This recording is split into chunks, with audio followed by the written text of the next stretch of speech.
દાગ. લેખક કનુ ભગદેવ. પ્રકરણ 2. ભેદી બાતમી. ભાગ 2. વામનરાવ ઓફિસમાં જ હતો. આવ દિલીપ, એણે પ્રસન્ન વાજે કહ્યું. દિલીપ તેની સામે એક ખુરશી પર બેસી ગયો.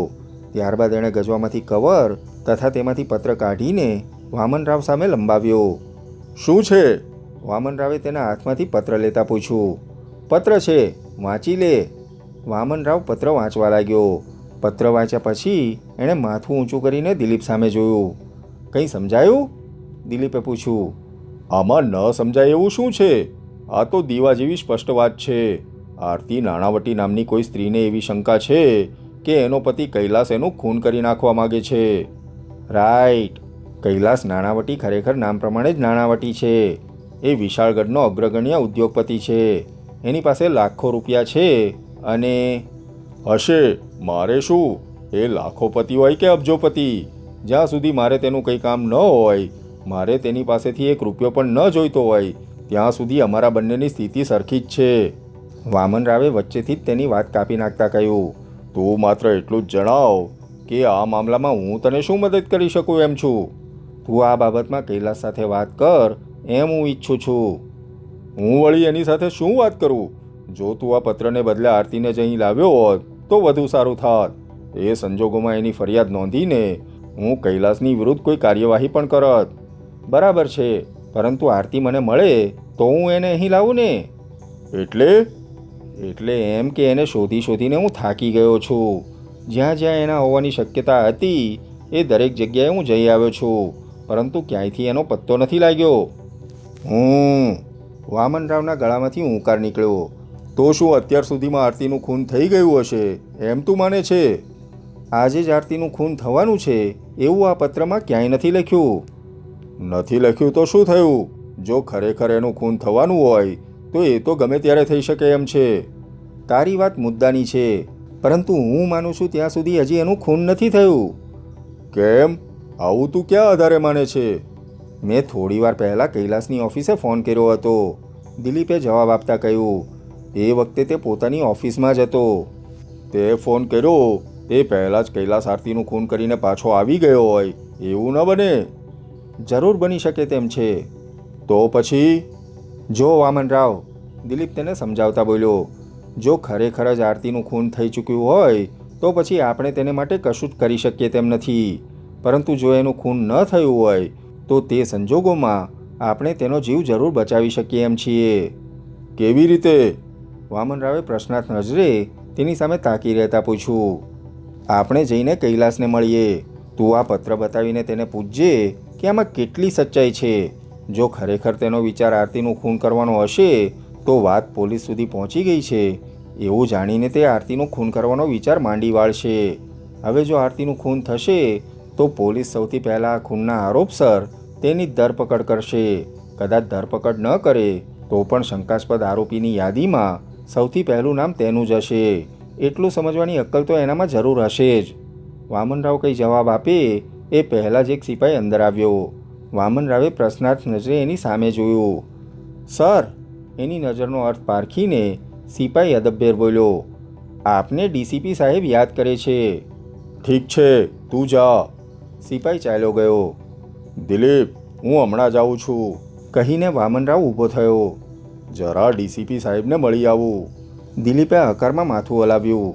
વામનરાવ ઉતાવળા પગલે બહાર નીકળી ગયો. દિલીપ એક સિગરેટ સળગાવીને ધીમે ધીમે તેના કસ ખેંચવા લાગ્યો. સહસા વામનરાવના ટેબલ પર રહેલા ટેલિફોનની ઘંટડી રણકી ઉઠી. દિલીપ થોડી પળો સુધી ફોન રિસીવ કરવા માટે કોઈના આગમનની રાહ જોવા લાગ્યો, પરંતુ કોઈ ન આવ્યું. ટેલિફોનની ઘંટડી સતત રણકતી રહી. છેવટે કંઈક વિચારી દિલીપે જ રિસીવર ઊંચકીને કાને મૂક્યું. Hello, police headquarter? સામે છેડેથી પૂછવામાં આવ્યું. અવાજ કોઈક પુરુષનો હતો. સામે છેડેથી બોલનાર અવાજ બદલીને અથવા તો માઉથપીસ પર રૂમાલ રાખીને વાત કરે છે એવું દિલીપને લાગ્યું. જી હા, એણે કહ્યું. હું પોલીસ હેડક્વાર્ટરમાંથી જ બોલું છું. તમે 2 મિનિટ રાહ જુઓ. ઇન્સ્પેક્ટર વામનરાવ હમણાં જ આવે છે. મારી પાસે રાહ જોવાનો સમય નથી. તમે જ મારી વાત સાંભળી લો. બોલો.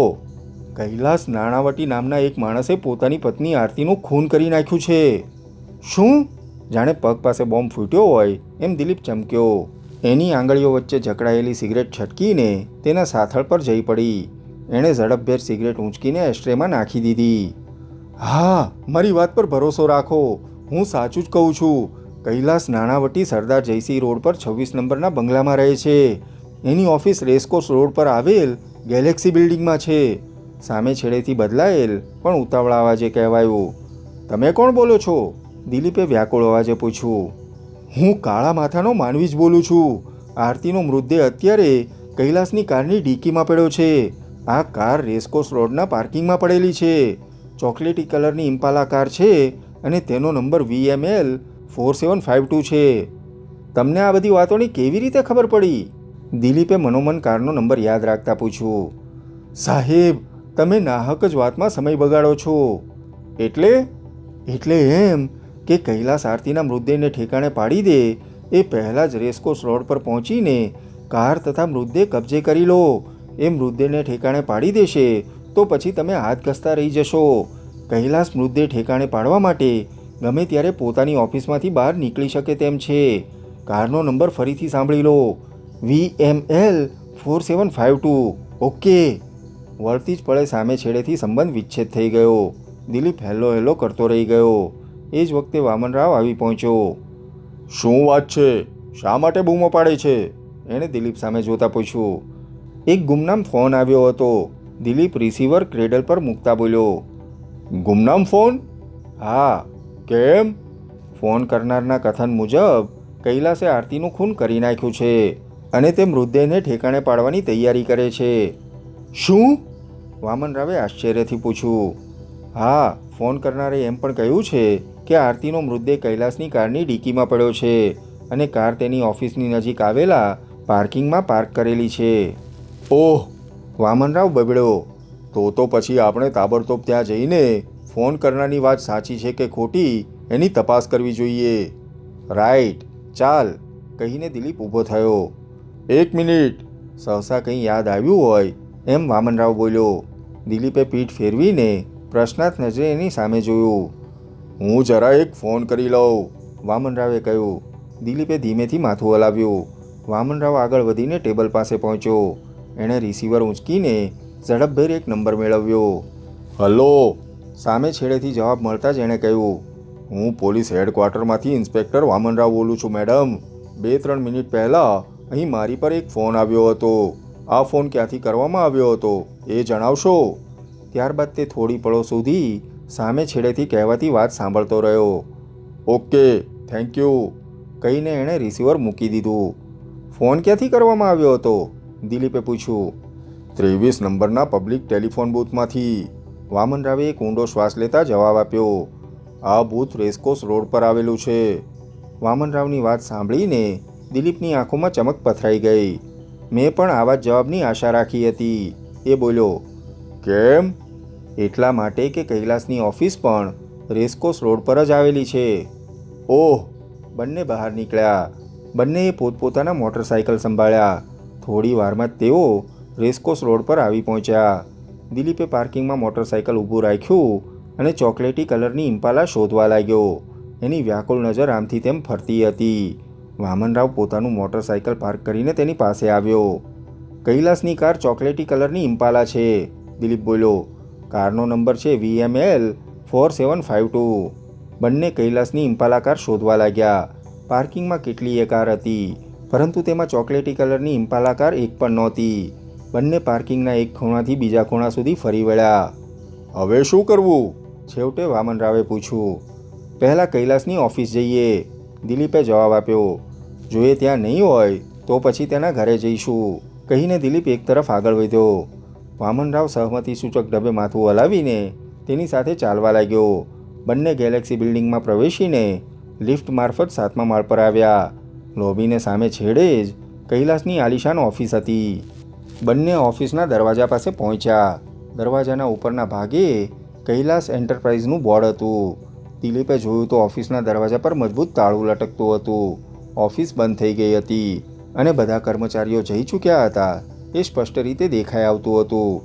બંને પાછા ફર્યા. લિફ્ટ નીચે ચાલી ગઈ હતી. દિલીપે બટન દબાવીને લિફ્ટ ઉપર બોલાવી. બંને લિફ્ટમાં પ્રવેશ્યા. લિફ્ટમેને જાળી બંધ કરીને ગ્રાઉન્ડ ફ્લોરનું બટન દબાવ્યું. લિફ્ટ નીચે સરકવા લાગી. સાંભળ, સહસા દિલીપે લિફ્ટમેનને ઉદ્દેશીને પૂછ્યું, તું કૈલાસ એન્ટરપ્રાઇઝના માલિક મિસ્ટર કૈલાસ નાણાવટીને ઓળખે છે? લિફ્ટમેને વર્દીમાં સજ્જ થયેલા વામનરાવ સામે જોયું. હા, ઓળખું છું, એણે કહ્યું. આજે તેઓ ઓફિસથી ક્યારે ગયા હતા એની તને ખબર છે? હા, તેઓ હમણાં જ ગયા છે. હમણાં એટલે ક્યારે? 20-25 મિનિટ પહેલાં. આજે સવારે તેઓ ઓફિસ કેટલા વાગે આવ્યા હતા? રાબેતા મુજબ જ 9 વાગ્યે. વચ્ચે તેઓ ક્યાંય બહાર ગયા હતા? હા સાહેબ, તેઓ થોડી વાર માટે ગયા હતા.